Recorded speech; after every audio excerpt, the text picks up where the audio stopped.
this is a really huge step forward for patients with metastatic pancreatic cancer. This is the first time that a targeted medication has been successful in stopping the growth of metastatic pancreatic cancer in people who carry the BRCA mutation. More patients with metastatic pancreatic cancer who also had a BRCA mutation saw their disease go dormant and when they received the olaparib. And at 2 years, 20% of patients were still alive with excellent disease control because they were taking the olaparib.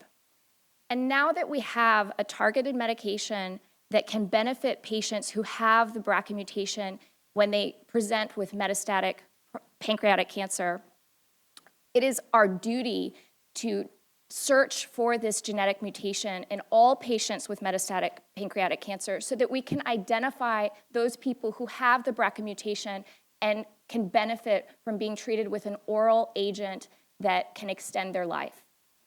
And just to put this into context for you, I'd like to tell you about a patient of Dr. Kindler's who enrolled on the POLO study. He was diagnosed with pancreatic cancer, and at the time of diagnosis, it had already spread into his liver.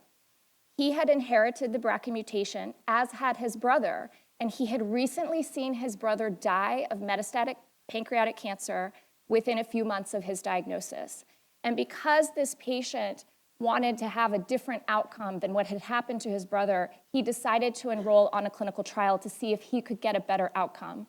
So he got onto the POLO study, he received chemotherapy for about 4 months, and then he was able to move over to the olaparib, which is a pill, and he has now been alive for 2.5 years, and not only have the tumors in his liver stabilized, they've actually decreased in size.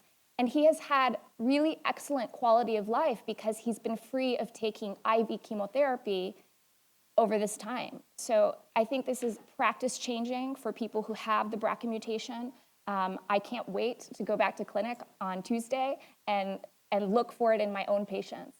And congratulations, I think this is a fantastic step forward. Great. Thank you so much, Suzanne. I just want to ask you one quick question before a couple of housekeeping issues. So first of all, when we open the questions, we're going to take questions about the POLO trial first because Dr. Cole has to leave for another engagement. So I'm going to ask those of you who want to ask a question about the POLO trial to come to a microphone now while I'm asking you one other question about what is the role of ascertaining the family history in determining whether or not to do germline BRCA testing in these patients? So I think that it's good medical practice to pay attention to what's going on in the family and whether there are cancers that we know are related to BRCA mutations, such as breast cancer, ovarian cancer, prostate cancer, and now pancreatic cancer, to tip you off that you may need to be searching for the BRCA mutation in your own patient, especially in light of this new data that may really extend their time alive.